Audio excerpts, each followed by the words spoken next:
All right, another series is upon us. We're talking Auburn and Mississippi State. He's Lindsay Crosby. The man in the middle is Sonny DeShera. I'm Brad Law over here on the right.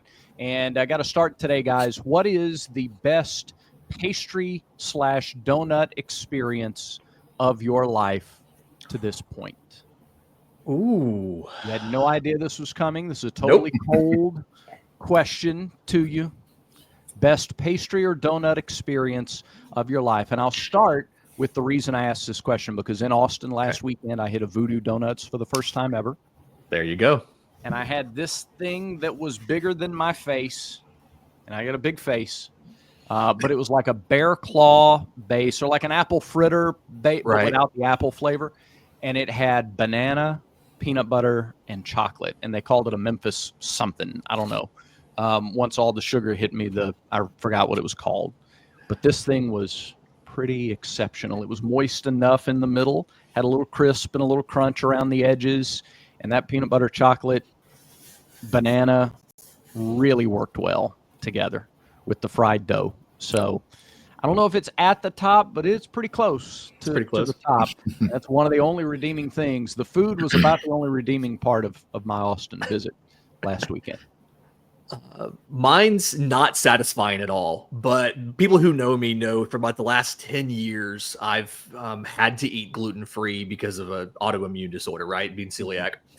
And we used to have this... regretting this question then. Instantly regret. No, you're good. You're good. I'm used to it now. All but right. We used to do this thing at my house when my daughter was little, where we'd have cinnamon rolls every weekend, every Saturday morning. We'd get up and we'd make them, and she'd help me, little baby Charlie Beth helping me. Yeah.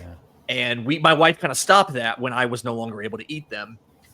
And she found a place out of Huntsville, actually. It's actually near Sonny now, out of Huntsville, that makes gluten-free versions of everything, and you can't tell the difference. And so my wife ordered and had them shipped frozen to us on dry ice. And I woke up on a Saturday morning and she surprised me with gluten-free cinnamon rolls. And it just was like, you know what? The fact that I missed them so much, and it was a thing that I did with my daughter, that made that just fantastic for me. It's pretty good. Cool. That's really good. Yeah. Yeah. I don't even know if I really have one. I'm not a big sweets, like that type of thing. I'm more of a salty guy, but if you've ever been to Shipley's in Birmingham, Shipley's Donuts, it's just one of those like hole-in-the-wall donut shops. That was the first time I had that. Was just kind of, all right, Krispy Kreme stinks. This is way better. Man, speaking of that, I miss D Square Donuts in Auburn. The Square Donuts? Yes. That was nice. That was fun. That was something we used to do too in the mornings, on the weekend mornings before we had to stop that. Can I tell you an odd food quirk? Okay. That's loosely related. Krispy Kreme falls in the category of, I'm in the minority on this, and I understand that, so I don't need the comment if you want, but it's not the first time I've heard the backlash. I think a hot now Krispy Kreme is not as good as if it sits for about an hour. I like a warm then rather than a hot now. And I think a lot of food is that way. I think pizza is better 30 minutes later than it is piping hot out of the oven. Okay. I think Chick-fil-A is better when it sits for about 30 minutes than when it is hot and fresh. I think a lot of foods are better after they've rested for a little while. And the very popular hot now donut is in that category for me. That's a take, but I respect it. I respect it. Right. I am a known, if I want to eat potato salad, egg salad, or something, I'm making it the day before, right? I have to pre-decide I want to do this because I know it's better the next day. So I can appreciate a good rest on some food. I've always been anti-Krispy Kreme. I just don't like it. Tastes fake. Okay. And I like the, I don't know. I just like the hole in the walls. Shot across the bow. How about just taking down corporate KK right there? Just bam. Right there. From Sonny T. We are not going to get sponsored by them anytime soon, right? or we will, and Sonny will totally change his tune. There you go. Yeah, one of those two. Would be ironic and hilarious, quite frankly. Right. So for all those involved in marketing with that company, let's go. Give us a call. There we go. Well, boys, I gathered y'all here because I wanted to talk about Mississippi State, right? Sure. Auburn has had such a conference schedule. When you look at the teams they've played LSU, Texas, UGA, all of these really good teams. And then these historic, always have been good teams, but maybe on the downslope right now, like a Vanderbilt. And then you get Mississippi State coming to town this week. They are 24-17, which sounds really good on its face. 6-12 in conference.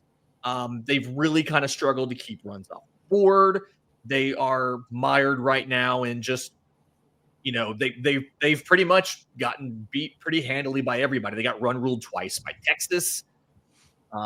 Even when they've scored a bunch of runs, they put up 11 on Oklahoma in Norman.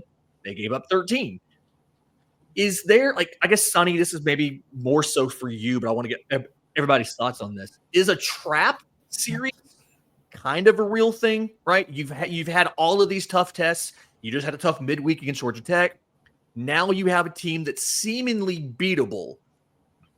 Can you get in trouble with this, thinking that, hey, we can take our foot off the gas a little bit on this, or are the guys going to be locked in no matter what?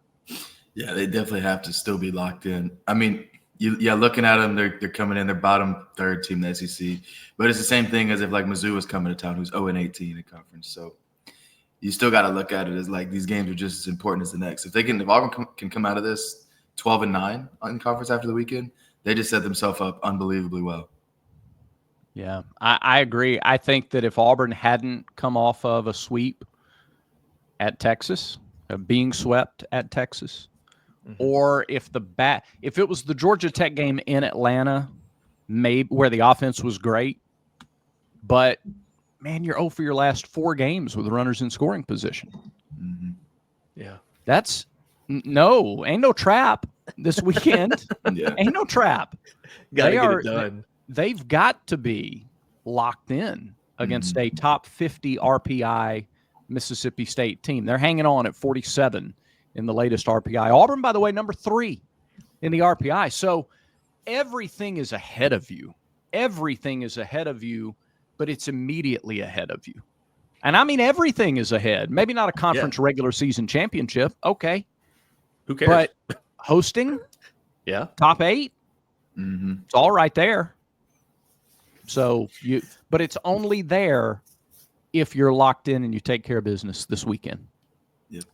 Yeah. I mean, you are, sitting 9-9 in conference play. I know we always talk about we want a sweep, and the consensus that we've established on this show over the last 6, 7, 8 weeks is that it's very hard to beat any team 3 times. So I don't want to say, and we're going to do picks later, obviously, but I don't want to say Auburn's going to sweep this.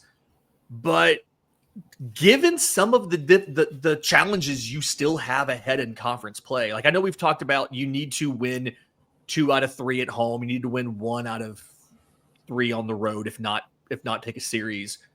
You have to win 2 out of 3 on this one if you still want everything to be wide open ahead of you. Is there a path, if you drop this series at home to State, is there a path to still being able to host and have a guaranteed super at home if you advance, if you drop this series? They definitely make it hard on themselves if they drop it. I mean, the way I look at it is they got 12 games left and they're sitting at 9-9. If they win at least 5, they're for sure. I would say they'd be for sure hosting because of how good their RPI is. Yeah. And if they win 6, they're 100% a national seed, being at 15-15. And if they win 4, they might have to win a game in the SEC tournament to host, but they'll obviously definitely be in a regional. So that just shows you how each game is so minuscule and how each one matters so much, especially after you just drop 3 against Texas. Yeah.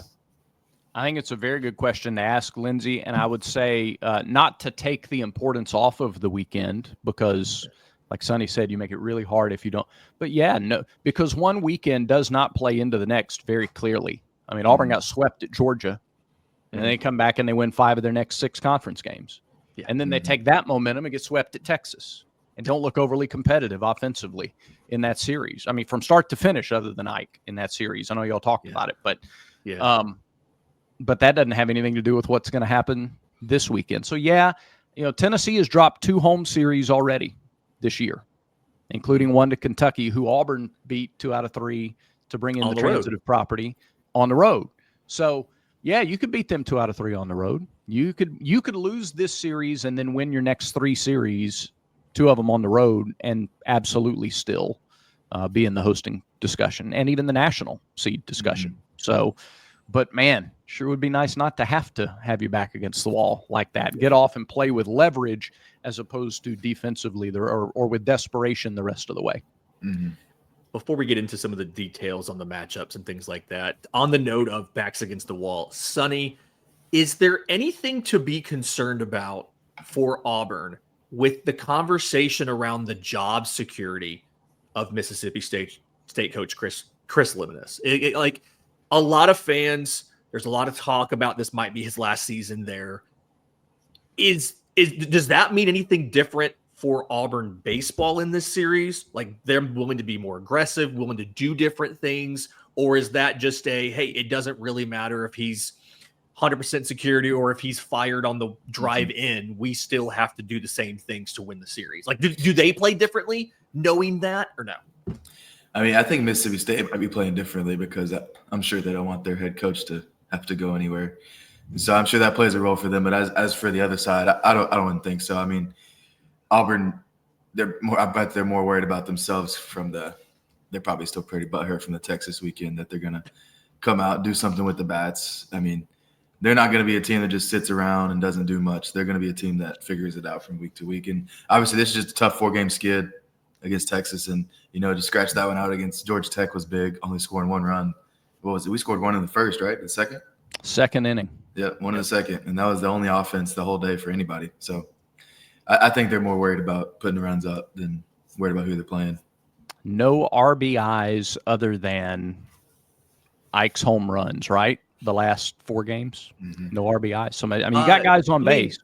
Technically, like it was an RBI walk. Oh, it was a bases-loaded walk. Okay. Bases-loaded walk. So technically that's an RBI, but you're using batted really loosely there because the whole point of the walk is you did not bat. So, yeah.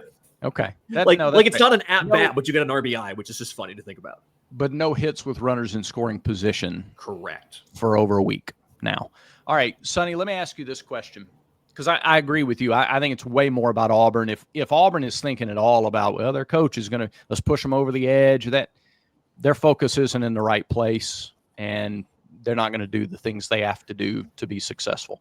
So, all right, as a highly successful player yourself, at what point, now you didn't go through a lot of offensive struggles at Auburn, granted, but where is the line between, all right, I'm struggling a little bit at the plate right now. I've got to stick with what I'm doing because eventually if I just keep doing the right things, the game will reward me. And this isn't working, time to try something else. Where's that line? Yeah, I mean, that line is more of the fall, what happens in the fall, like if you're struggling the whole fall. Thankfully, with Gabe, he played for a long time and he's obviously gone through stretches. So he's good to have around to tell those guys like, hey, we're going to keep doing the same thing that's been working all year. 1 weekend doesn't really define it. Now, if it's 2 or 3 weekends going straight and nobody's locking it in, then maybe that's when you start changing something. But I don't think it's any time to panic for sure, especially since they're still 500 in conference. Like if they were like Mississippi State 6-12, that's when it'd be time to be like, all right, boys, well we gotta win or it's over. That really is. Yeah. Yeah, sorry. It really is something to think about this team being 9-9 in the conference, number 3 in the RPI nationally. And I want to drive that home because when I went looking for them in the RPI today, I started looking lower than 3 and didn't see them for a little while because I was looking down. Oh, where are they? They're not all the way to 10 or 12. Oh, they're all the way up at number 3. Mm-hmm. They're 9-9 in the conference. They're number 3 in America in the RPI, and they're 13th in the league in hitting in conference games. They're 7th in the league in pitching in conference games. They're tied for 7th in the league in fielding in conference games. There is nothing that is super about their performance so far, but they've taken care of business for the most part at home. They've won a road series. They're here in this position. Yeah, I mean, Auburn's batting .256 in conference play, and they're 9-9. The pitching. Yeah. Auburn has a 5.53 ERA in conference. Now, granted, that gets skewed when you have bad outings from individual guys. They put up giant stuff. But a 5.53 ERA in conference play. And you're like, okay, so yeah, you feel like there's still a ceiling here. Like there's still more ceiling that you can get. And I think, Sonny, you're kind of on track there of you shouldn't panic yet, because what you've been able to do good enough or do so far has been good enough. Right now, if you get to the SEC tournament and you're still batting 250, then it's time to be like, okay, we're going to have to be better for this. We're going to have to be better for the NCAA tournament, right? We're hosting a regional. We got to be better here. But like, you can't really panic just yet, I don't think. Although I think you can be concerned, right? In just a second, I want to get to some of the specifics on Mississippi State, their inability to stop runs, their threats on offense, all of that. We'll do that next, right here on the Barn Baseball Show. Okay. Welcome back to the Barn Baseball Show. Lindsay Crosby, Sonny the Sheriff, Brad Law. Breaking down this weekend, you welcome in Mississippi State Bulldogs to Auburn. And the thing about this Mississippi State team, to me, when I look at them, is I feel like they're kind of in a similar situation to Auburn, where they're fine, right? 7th best ERA in the conference at 4.24, 5th best offense, batting 302 when you sort it by average. I think that's overall. I just realized that's not conference play. Conference play, they're a little bit worse in both respects. But they're a team that is not amazing at anything, but they're not bottom of the barrel at anything, right? They're just feels like the performance is solidly below average. The win-loss result matters. What are you concerned about coming up this weekend, Brad? Like, what does Auburn need to specifically be aware of with this Mississippi State team? That's a good question, because the thing that I'm concerned about, it doesn't really have as much to do with Mississippi State. And it's more about, it's more about specifically early offense. What was the key? Game 1 against Alabama, game 1 against LSU, game 3 against LSU. They got some early offense. And man, that early offense really helps Sam Dutton and what he's trying to do on the mound. It really makes his versatility more effective when the other teams play him from behind. Same with the Sunday starter, and we'll see who that is. But if you can give him an early lead, can you stretch him a little further playing with the lead? And it also gives the guys confidence at the plate. If you have 2-3 innings where you get some guys on base, but you can't get them in, well, how much is that in their head for the rest of the game? So it's a lot more whether it's Con or whether it's anybody else pitching for Mississippi State. For me, the number one thing I'm watching is, can Auburn get some offense early in these games, and to play with an advantage and confidence early in these games. Especially without Dutton. If you can just get to even 4 runs for Dutton, it seems like, okay, you've got it locked in. And then if you can just find a way on Saturday and Sunday to just rally bats up, like Friday, you can figure out what Mississippi State's going to bring to the table. And then Saturday and Sunday, you just got to win one of those after you win Friday. And that's how you got to look at it. Yeah. And to that point, Sonny, like, how much, when you go into the weekend, obviously you have scouting reports, right? The Auburn analytics team does a good job of breaking down, here's what this guy likes to throw in these situations and all of that. But like, how much of that first game is just getting comfortable with what you saw on film being on the field and what these pitchers are doing that you thought they were going to do, and comfortable with how the ball looks out of their hand before you can really start to say, okay, now we can get into a groove and we can start putting runs up on the board. We can start attacking this guy in certain ways. Like, how much of that's just feeling them out a little bit? Yeah, because Mississippi State's a tough team because they're middle of the pack and everything. And to me, that just means they either show up or they don't show up. Like you said, whether they've given up 8 runs or more in the past few games. Yeah, 4 games in a row, they've given up 8 and more. And yeah, you never know. They could roll out. And is Pico Khan their Friday guy? I don't think we have a confirmed rotation yet, but he'll be somewhere in there. Like they have a pitcher who's up for pitcher of the year. And so obviously, whenever he takes them out, they're like, okay, we got a shot. And so you just never know. That's why it's a hard team to look at, hard team to get a grasp on, because the past few years they've been so wishy-washy. Khan is their best pitcher for sure from the state of Alabama. And I'm pulling up his game by game numbers right now. Yeah. 2 runs on 6 hits in 5 innings last time against Florida, 3 runs in 4 innings, Alabama, 3 runs South. So like in SEC play since Texas, he gave up 5 runs in 6 innings against Texas. It's 3 or less in between 4 and 6 innings every time out. They're a decent hitting team too. They're near the top of the league in batting average in conference games. So, they can do enough offensively for sure. And if you give same kind of deal that Auburn's looking for, they're looking for early offense because if they can give Khan a lead, now he can pitch with some momentum. Yeah. Yep. And I do feel like they do have a little bit more of that threat of the long ball than some of the teams that we've seen. I mean, they've got only have one guy with double-digit. Ace Reese is at 13 home runs, but they've got, 9, 7, 2 guys with 8. It feels like, depending on how they configure this lineup, because they have a lot of these guys have started 20 games or, mid 30s and things like that, 26 games and all that. Yeah. But they have one of those lineups that feels like it's a little more deadly top to bottom. Whereas recently it feels like some of the teams you faced, with the exception of Texas, it's been a lot of the top of the lineup is gonna beat you, and you'll have your opportunities to not quite take a break, right? Yeah. But to throttle back a little bit, and and catch a breath, and then get back after them again.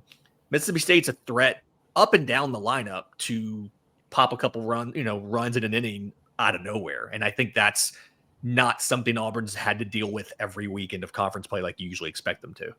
Yeah. They have 66 homers as a team. Auburn has 52. They have 87 doubles as a team. Auburn has 77.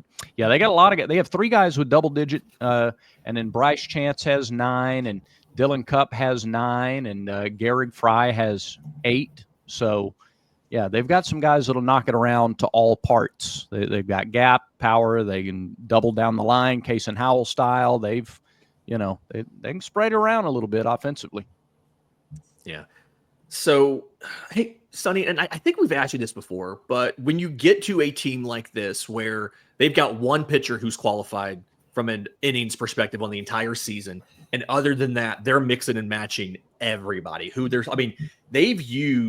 it looks like they've used something like 8 different starters this year, right? When you cover 4 games a week. How difficult is it to try to prep when you don't know who they're going to go to out of the pen? You don't know who's going to be a bulk man behind the starter if you knock him out. How much extra work is that for you guys? Or are you just trying to learn as much as you can about the top 12 pitchers on the team every single week? Yeah, it's hard to cover everybody, right? And especially the even better thing is they don't know who they're going to bring out of the pen either. So that's a good way to look at it. As much as you don't know, they definitely don't know. And so it's hard, right? Because you might face the starter once, and then you face somebody else once, and you get 4 different at-bats against 3 pitchers. And that can be difficult. But, it's not like they have anybody – it's not like they have 8 pitchers who they're happy to pitch. They just have a few guys who – happen to have to go out there when they don't know what they got to do. Ooh, follow up. I just thought of this. I remember we talked about LSU, and LSU was using 5 guys for a whole weekend. Would you rather face a staff like LSU where the 5 guys they're going to pitch, but all those guys are really good, or something like this where they've got one stud, and if you get him out of the game, you could get anybody, but they're a whole different tier below the guy you just beat? Which would you rather do? Would you rather have the prep to face a better guy, or less prep but face a lesser talent? Yeah, definitely less prep, because those guys aren't as experienced. And the 5 guys for LSU, right? Those guys are just nails every weekend, and then they're coming out. You'd rather face the less stuff, even if you don't know that much about the sequences and what's coming. That makes sense, I guess, if you think about it from an offensive perspective. Yeah, I thought you were saying the other, and I was going to be very surprised. Yeah, I was. The way it came out, I was like, wait, what? Okay, no. That makes sense. Yeah, give me the worst pitchers with all due respect. Yeah. Yes, for sure. Okay, so getting into the Auburn side of this on the offense, I know we saw for the first time, I believe, Derek Fabian got a game off, right? I believe, right? Did I say that right? Yep. This week, Tuesday against Georgia Tech. So I think the only guys who have started every single game now is like Cooper McMurray is pretty much it.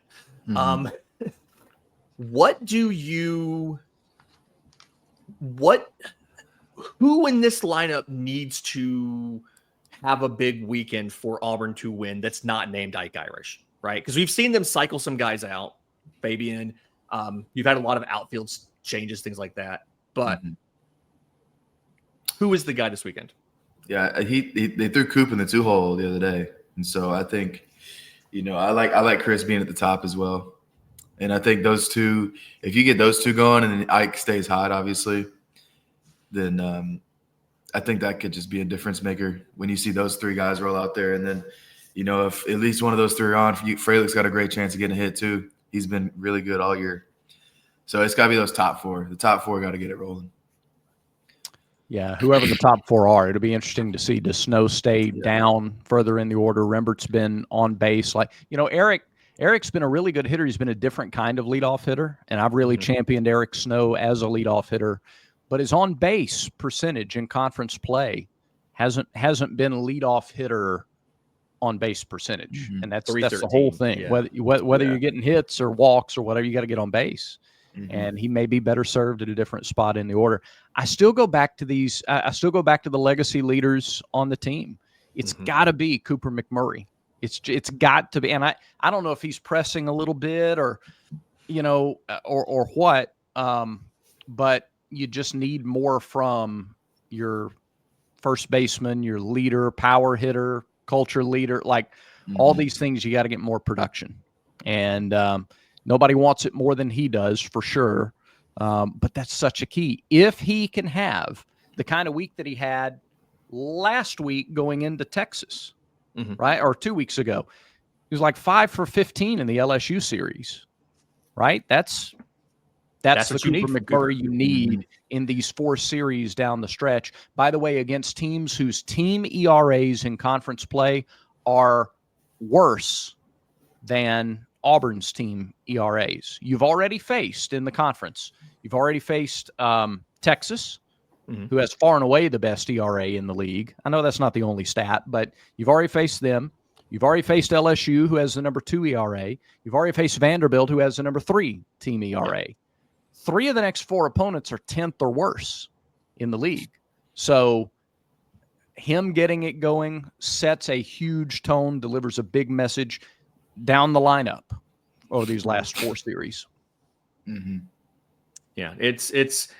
I know it feels like a broken record every week, but we just keep coming back to you've got to have more from your upperclassmen, and I think that's the missing space between where you are now and the ceiling is getting that consistent power. I mean, I keep coming back to this stat because it unfortunately keeps being true every week. In conference play, outside of Ike Irish, nobody has more than 2 home runs.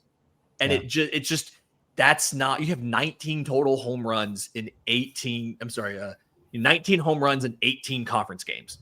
And that's just not a very Auburn thing to do. And to your point, I think it was Brad, like the fact that you're able to be 9-9 with that kind of production is huge, but obviously room to grow. You're as good as you are without that happening. Imagine if it happens. Exactly. How much better can you be? You can reach your ceiling. This isn't a let's dog guys for this, that, or the other. It's a look what the team is doing and where they are without it consistently. Now look at how high they can soar if you add that now into the mix. If this is a team that can pop 5-6 home runs over a weekend in any conference game, this is, this could be an Omaha team. Like that's the real one difference is power. Now, granted, it's not super easy to hit for power in Omaha, so it's not, but you can get there with it. But you can get there with it, exactly. And when you get there, do the stuff you've been doing so far to win games, right? I still want to go with Eric Guevara. I think that there's like you're dealing with this roster crunch, and it's been more of a playing time crunch than you expected. He's also been banged up. I know he missed some time. but he started 7 conference games. He has 26 at bats, and he still has 2 home runs. He's his overall batting average and all of that's a step behind a lot of these other guys, but it feels like he could be a source of power if you could find a place to get him in the lineup. And I think that's the tough part is they don't want to take out Chris Rembert, rightfully so. They don't want to take out, Chase Fralick and put Ike behind the plate, rightfully so. And you've got so many options in the outfield. Like, you just don't have a spot. He's your 10th, he's your 10th man in a 9-man lineup. But he feels like a piece, if you could find a way to get him in, that could provide a spark of power. It's just so hard to do that right now because you can't sit. It's hard to sit anybody else down at the moment. That's the bad downside here. Okay. Agreed. Real quick, picks. I know we're all going to go 2-1. We always go 2-1 here, except for Alabama. Shout out, Brad. But 2-1, fine. Who is your choice to be MVP for Auburn this weekend? Trying to think of who's going to go first here. And the standing rule, you can't pick Ike Irish.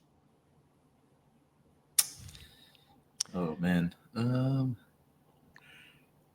think it's going to be Rembert. Rembert's leading off. I think Rembert Levi's spot is going to set the tone for the weekend. I think he's going to have a big week.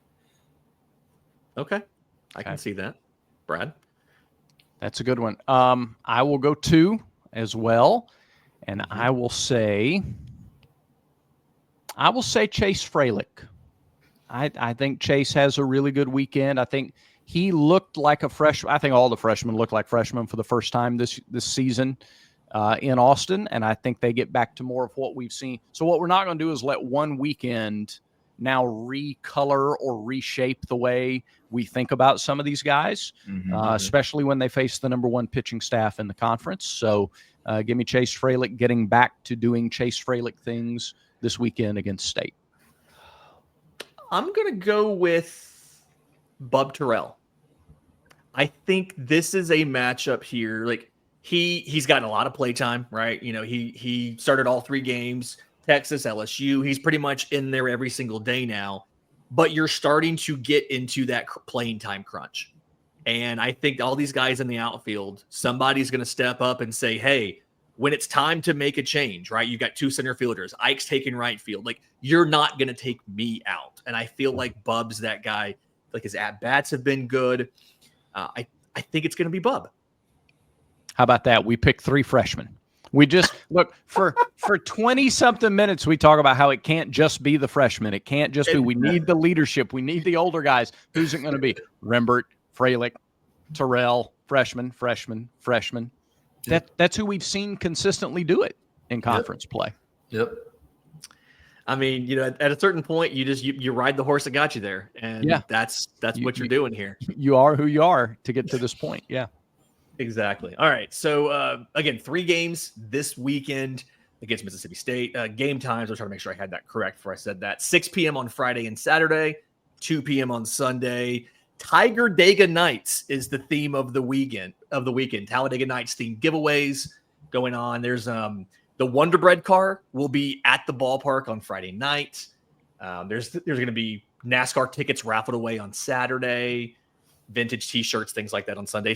Tons of fun giveaways. Albie's going to be dressed up in a race car outfit. It'll be tons of fun.